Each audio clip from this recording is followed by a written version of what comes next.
Good morning students. कैसे हैं आप?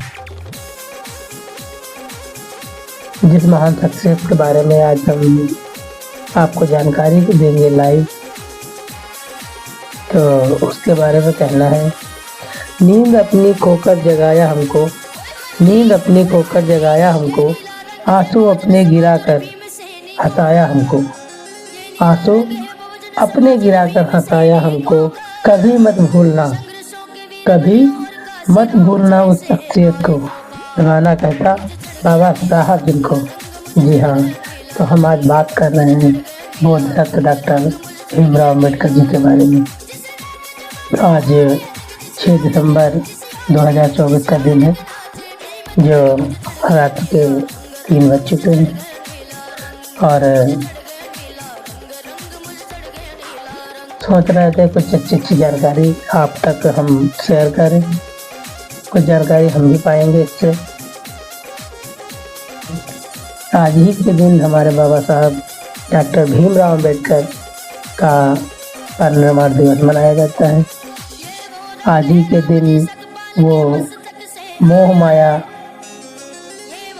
आज ही के दिन बाबा साहब इस मोह माया रूपी संसार को छोड़कर हम सबके बीच से अपने शरीर को अलविदा कह गए। और उनका जन्म 14 अप्रैल 1891 में महू छावनी में हुआ।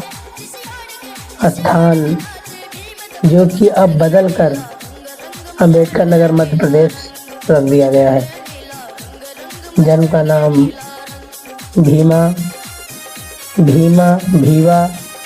भीमराव जी बाबा साहब अम्बेडकर, इस तरीके से इनको नाम बदल के। राष्ट्रपिता आप भारतीय थे। पत्नी रमाबाई अम्बेडकर जी थे। इन्होंने अपने जीवन काल में बहुत सारे दुख यातनाएं झेली, लेकिन कभी मुड़कर पीछे नहीं देखा।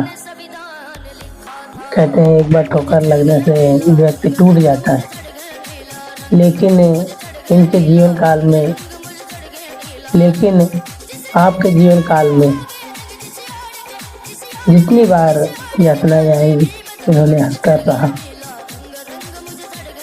शिक्षा की बात करें तो BA, MA, PhD, LLB, MS, DS, barrister law.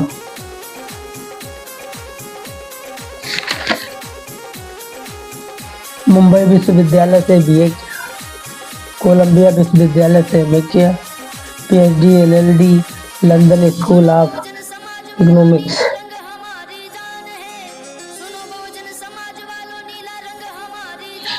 हमारी एक पुस्तक है जो भारतीय संविधान, इसके निर्माता भी, जो बनने में 2 वर्ष 11 महीने और 18 दिन लगे। बाबा साहब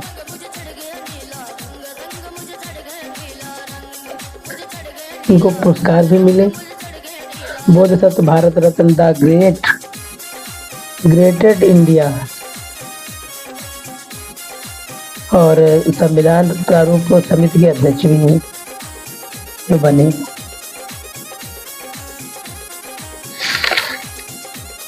इनके बारे में गूगल सर्च किया जाए तो बहुत कुछ जानकारी मिलेंगी, जो हम अभी तक पूरी जानकारी जुटा नहीं पाए।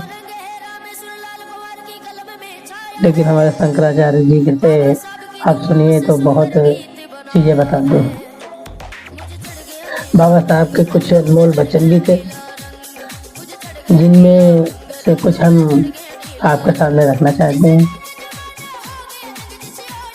जैसे शिक्षा वह शेरनी का दूध है, शिक्षा वह शेरनी का दूध है, जो पिएगा वो दहाड़ेगा। सही बात है। यदि हम शिक्षा से वंचित हैं तो कोई भी आके हमको गुर्रा जाएगा।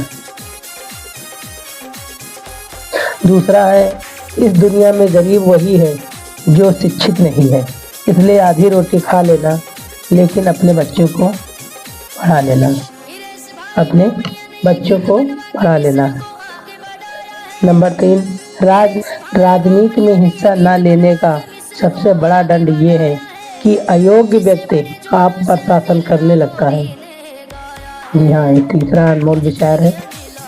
ये बाबा साहब का अनमोल विचार था कि राजनीति में हिस्सा न लेना सबसे बड़ा दंड ये है कि अयोग्य व्यक्ति आप पर शासन करने लगता है।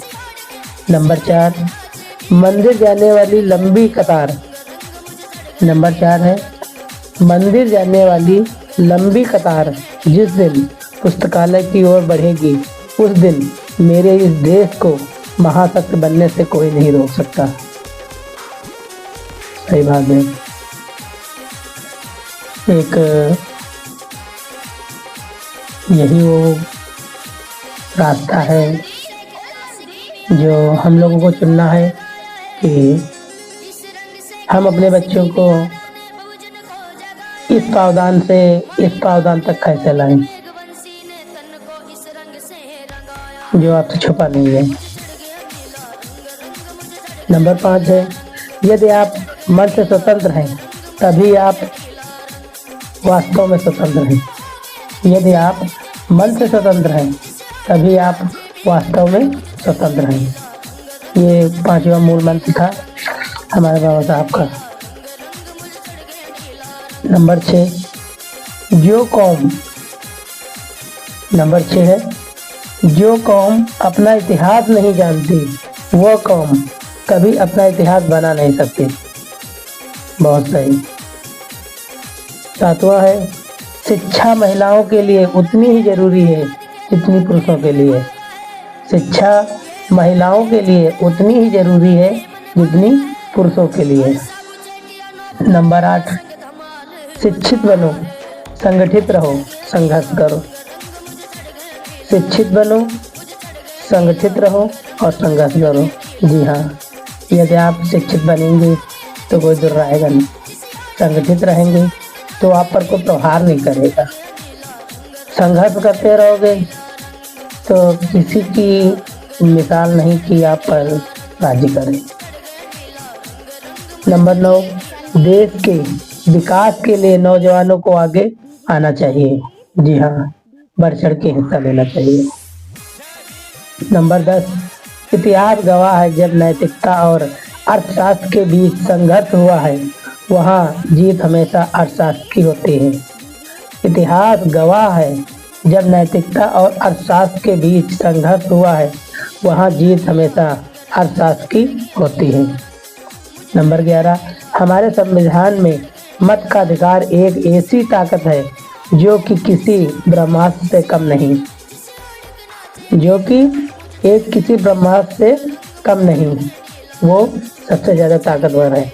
जी हाँ, ये बात हो रही है हमारे एक वोट बैंक की, जो किसी भी वर्ग जात समुदाय का हो बराबर का अधिकार रखता है। ये हैं बाबा साहब जो हम लोगों को कुछ अधिकार दे गए। नंबर 12 मनवाद को जड़ से समाप्त करना मेरे जीवन का प्रथम लक्ष्य है। नंबर 13 न्याय हमेशा समानता के बीज को पैदा करता है। न्याय हमेशा समानता के बीज को पैदा करता है। और ये एक लास्ट है हिंदू धर्म में विवेक, कारण और स्वतंत्र सोच के विकास के लिए कोई गुंजाइश नहीं है। सही बात है। यदि आप हिंदू धर्म में हैं और कोई तर्क करते हैं तो उसके लिए कोई वहाँ जगह नहीं है। आपका विवेक, कारण और स्वतंत्र आप सोच नहीं रह सकते, रख ही नहीं सकते। तो इस तरीके अब हम क्या कहें। कहते एक बार जब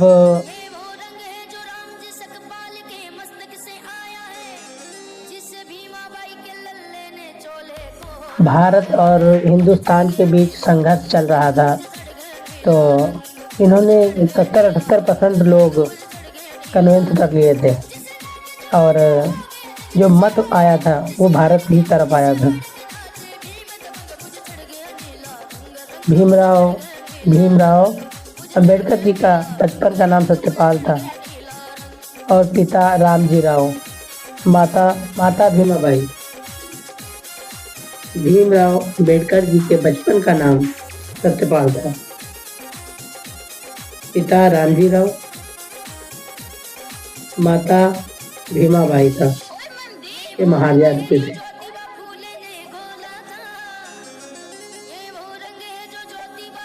महापरिनिर्वाण दिवस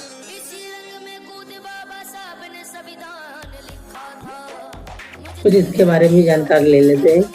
6 दिसंबर को महापरिनिर्वाण दिवस मनाया जाता है। महापरिनिर्वाण दिवस डॉक्टर भीमराव अम्बेडकर जी के पुण्यतिथि के रूप में मनाया जाता है। बौद्ध धर्म में निर्वाण का मतलब होता है संसार, मोह, माया, इच्छाओं और जीवन के दुखों से मुक्त हो जाना।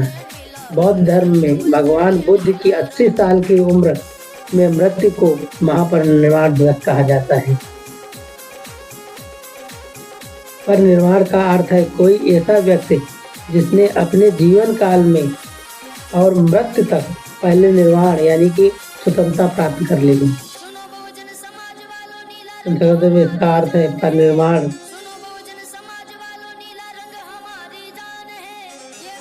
14 अक्टूबर 1956 को जब बाबा साहब नागपुर में बुद्ध और धम्म नामक पुस्तक अध्ययन कर रहे थे, तभी उन्होंने बौद्ध धर्म अपना लिया और उसके बाद 5 लाख अनुयायियों के साथ इन्होंने बौद्ध धर्म अपना लिया।